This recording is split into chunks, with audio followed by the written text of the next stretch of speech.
Okay, people, let's talk maintenance. This client is coming in after 3.5 to 4 months. You can see all the grow out that she has, and it is time to come out. Let's pour some wine because this is going to be a long appointment.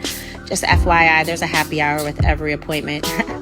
Okay, now we're going to use a seam ripper and we're going to cut her throat. No, we're going to cut out the thread. We're going to cut out the thread. And I like to use the seam ripper because it slides through the thread so easily without slicing the client's hair. We don't want to cut her hair. We just want to cut the thread. And this allows me to go through it seamlessly and take it out. Now I'm using my pliers and I'm going to pull out the beads. You can see how much the hair has grown out. There's a little bit of buildup on the hair.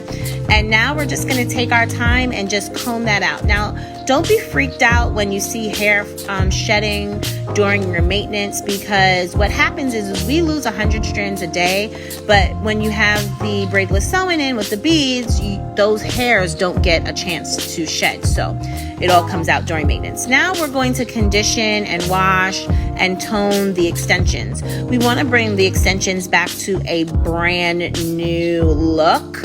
So we're just going to make sure we wash them and condition them really good, hydrate them, and tone them back to a nice ashy ombre color. Okay, so now we're mixing. We want it to be well stirred so the color goes on evenly.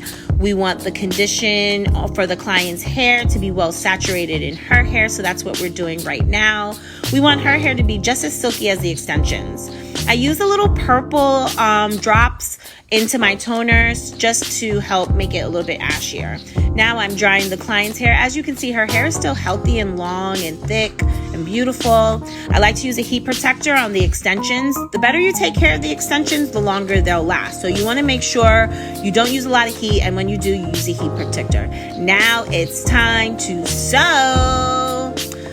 Braidless sewing is just AKA for a white girl cornrow. That's all it is.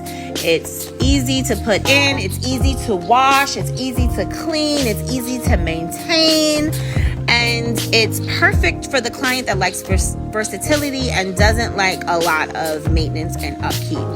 I put the beads in nice and secure without them being too tight.